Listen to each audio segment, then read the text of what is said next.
ദൈവം എന്നെ ഉയർത്തണമെന്ന് ആഗ്രഹിക്കുന്നവരാണ് ഭൂരിപക്ഷം ദൈവമക്കളും. കർത്താവേ, നീ എന്നെ ഉയർത്തണമേ. എളിയവനെ പൊടിയിൽ നിന്നും ദരിദ്രനെ കുപ്പയിൽ നിന്നും ഉയർത്തി പ്രഭുക്കന്മാരുടെ ഇരുത്തുന്ന കർത്താവിനെ കുറിച്ചാണ് വിശുദ്ധ വേദപുസ്തകം നമ്മെ പഠിപ്പിക്കുന്നത്. 27-ാം സങ്കീർത്തനം വേദപുസ്തകത്തിലെ അനുഗ്രഹിക്കപ്പെട്ടൊരു സങ്കീർത്തനമാണ്. അതിന്റെ 5-ാമത്തെ വാക്യമാണ് ഇന്ന് നമ്മുടെ ധ്യാനം. വാക്യം വായിച്ചു കേൾപ്പിക്കാം. അനർത്ഥ ദിവസത്തിൽ അവൻ തന്റെ കൂടാരത്തിൽ എന്നെ ഒളിപ്പിക്കും, തിരുനിവാസത്തിന്റെ മറവിൽ എന്നെ മറയ്ക്കും, പാറമേൽ എന്നെ ഉയർത്തും. സകല മനുഷ്യരുടെ ജീവിതത്തിൽ നല്ല കാലവുമുണ്ട്, അനർത്ഥകാലവുമുണ്ട്. നല്ല കാലം വരുമ്പോൾ ധാരാളം കൂട്ടുകാരുണ്ട്, ധാരാളം ആൾക്കാർ നമ്മളെ സഹായിക്കാനുണ്ട്. എന്നാൽ ഒരുവന് അനർത്ഥകാലം വരുമ്പോൾ അവനെ സഹായിക്കാൻ ആരുമില്ല. എന്നാൽ ഇവിടെ ദാവീദ് വെളിപ്പെടുത്തുന്ന ഒരു ഭാഗമാണ്, അനർത്ഥ ദിവസത്തിൽ അവൻ നിന്റെ കൂടാരത്തിൽ നിന്നെ ഒളിപ്പിക്കും, തിരുനിവാസത്തിന്റെ മറവിൽ നിന്നെ മറയ്ക്കും, പാറമേൽ നിന്നെ ഉയർത്തും. ഒളിപ്പിക്കുന്ന ദൈവം, മറയ്ക്കുന്ന ദൈവം, ഉയർത്തുന്ന ദൈവം. സ്തോത്രം. ഏലിയാവിനോട് സർവശക്തനായ ദൈവം പറഞ്ഞു, നിന്നെ ഇല്ലായ്മപ്പെടുത്തുവാൻ ഇസബേൽ നിഗൂഢ പദ്ധതികൾ ഇടുന്നുണ്ട്.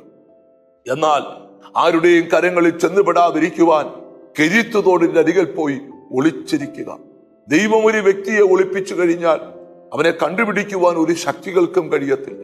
സങ്കീർത്തനക്കാരൻ പറയുകയാണ്, ഈ ആപത്തുകൾ ഒഴിഞ്ഞു പോകുമ്പോഴും ഞാൻ നിന്റെ ചിറകിന്റെ നിഴലിൽ ശരണം പ്രാപിക്കുകയാണ്.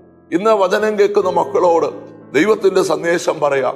നിന്റെ എതിരാളി എത്ര കരുത്തനാണേലും നീ ദൈവത്തിന്റെ കാവലിലാണ് ഒളിച്ചിരിക്കുന്നതെങ്കിൽ നിന്നെ ഒരു ശക്തികൾക്കും പരാജയപ്പെടുത്താൻ കഴിയത്തില്ല. അനർത്ഥ ദിവസത്തിൽ അവൻ നിന്റെ കൂടാരത്തിൽ നിന്നെ ഒളിപ്പിക്കും, തിരുനിവാസത്തിന്റെ മറവിൽ നിന്നെ മറയ്ക്കും. അവൻ നിന്നെ മറയ്ക്കേണ്ട സമയത്തൊക്കെ മറയ്ക്കും. ഇസ്രായേൽ മക്കൾ ചെങ്കടലിന്റെ കരയിലെത്തിയപ്പോൾ മിസ്രയീമ്യർ അവരുടെ പുറകെ വന്നപ്പോൾ അന്ന് രാത്രി അവർ തമ്മിൽ അടുക്കാതെ വണ്ണം ദൈവം തന്റെ ജനത്തെ മറച്ചു. സ്തോത്രം. ഈ മെസ്സേജ് കേട്ടുകൊണ്ടിരിക്കുമ്പോൾ എത്രയെത്ര രാത്രികൾ ലൈഫിനെ തകർക്കുവാൻ ശത്രുവിന്റെ നിഗൂഢ പദ്ധതികൾ പാഞ്ഞെടുത്തപ്പോൾ അതിന്റെ നടുവിൽ നിന്നെ മറച്ചൊരു ദൈവമുണ്ട്. അടുത്ത പദമാണ് നമ്മൾ ധ്യാനിക്കുന്നത്, നിന്നെ അവൻ പാറമേൽ ഉയർത്തും. ഏതു പാറയാണ്? യുഗങ്ങളുടെ പാറ, ക്രിസ്തുവെന്ന പാറ. പരാജയത്തിന്റെ പടുകുടി വീണവൻ 40-ാം സങ്കീർത്തനം പഠിക്കുമ്പോൾ ആ യഹോവയ്ക്കായി കാത്തുകാത്തിരുന്നു. അവൻ എങ്കിലേക്ക് ചാഞ്ഞു, നാശകരമായ കുഴിയിൽ നിന്നും കുഴഞ്ഞ ചേറ്റിൽ നിന്നും അവൻ എന്നെ കയറ്റി, എന്റെ കാലുകളെ ഒരു പാറമേൽ കൊണ്ട് നിർത്തി. ഏതാണ് ആ പാറ? യുഗങ്ങളുടെ പാറ, ക്രിസ്തുവെന്ന പാറ, ഉയർത്തുന്ന പാറ, പരാജയം മാറ്റുന്ന പാറ. ആവർത്തന പുസ്തകം, അവരുടെ പാറ പോലെയല്ല നമ്മുടെ പാറ, അതിന് നമ്മുടെ ശത്രുക്കൾ സാക്ഷികളാകുന്നു. ആ യുഗങ്ങളുടെ പാറ ഉയർത്തുന്ന പാറയാണ്. നമുക്കൊന്നിച്ച് പ്രാർത്ഥിക്കാം. ഞങ്ങളുടെ കർത്താവേ, സ്വർഗസ്ഥ പിതാവേ, ഉയർത്തുന്ന പാറ, ആ പാറമേൽ ഞങ്ങളെ നിർത്തിയത് കൊണ്ട് സ്തോത്രം. എന്നോട് ചേർന്ന് പ്രാർത്ഥിക്കുന്ന മക്കൾക്ക് വേണ്ടി പ്രാർത്ഥിക്കുന്നു. കഷ്ടകാലവും അനർത്ഥകാലം വരുമ്പോൾ ദൈവത്തിന്റെ സൂക്ഷിപ്പും കാവലും അവരുടെ മേലുള്ളത് കൊണ്ട് സ്തോത്രം. ശത്രുവിന്റെ ശരയമ്പുകൾ അസ്ത്രം പോലെ പാഞ്ഞു വരുമ്പോൾ അതൊന്നും ഞങ്ങളെ തൊടാതെ കാക്കുന്ന ദൈവത്തിന് സ്തോത്രം.